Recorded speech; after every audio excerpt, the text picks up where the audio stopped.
When you live in Peru, you live in a highly variable environment, which has been used as a model for climate change for a long time, because what you have there is like a quick version of climate change happening every 5 to 6 years, and how it affects the local fisheries, the local wildlife, the local populations. And so this is something that has been fascinating me all my life. I started off as a wildlife biologist. Then this huge El Nino event in 97, 98 killed 80% of all the fossil sea lions, half of the penguins, all those seabirds in the coast of Peru in 4 months. The Peruvian coast where the Humboldt Current runs, we're subject to El Niños, La Niñas, El Viejo, La Vieja. So these are like shorter or longer term affect the high productivity of Peru. Peru is the most productive marine ecosystem in the world, but when an El Niño happens, the productivity goes down to almost as low as a tropical ecosystem. What you're seeing is, quick warming over days, literally, and how it affects the distribution, the abundance of marine resources, how it affects the foraging success of marine mammals, seabirds, and how it affects the fish availability for fishermen. And then you start thinking these big El Nino events used to happen very infrequently, but over the last 20 years we've had 3 really huge ones.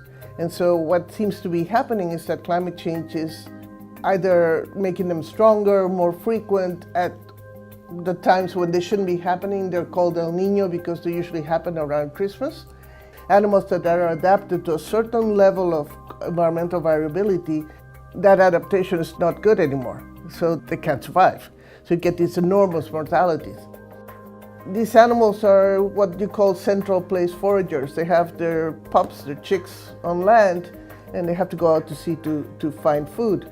When El Niños or these warm events happen, the food goes away further or deeper, and so they have to spend a lot more time finding the food, and so by the time they get back, their pups are dead. So we basically lost almost 80% of the adult population plus the entire young population over a few months because of the food going away. And this, of course, affects fisheries exactly in the same way, because when you look at fishers, they're doing exactly the same thing. You have a port, you have a fisher that has a boat, they have to go out fishing, and they have to come back to land. And so when the fish is not there or deeper and their nets won't reach where the fish is, and then the distances that they have to go are much longer, so they have to spend a lot more money on gas. What we were looking at in animals allowed me to understand exactly what is happening to fishers and what can happen to fishers when climate change impacts are more obvious. And if these events happen more often, most models are saying is that the main fishery in Peru, which is the anchoveta, the Peruvian anchovy, will probably not survive because it has this productivity and cold waters that make it breed really fast. But we know for certain that temperatures around the world in the oceans are up. They're much higher now than they were in the past.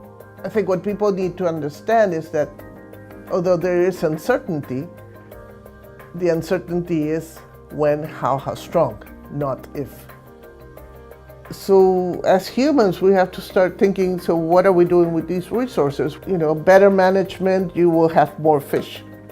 Yes, but what happens when the environment changes? Your management has to change with that environment. So we have to be always aware that what we're doing now may not be the best thing to do tomorrow.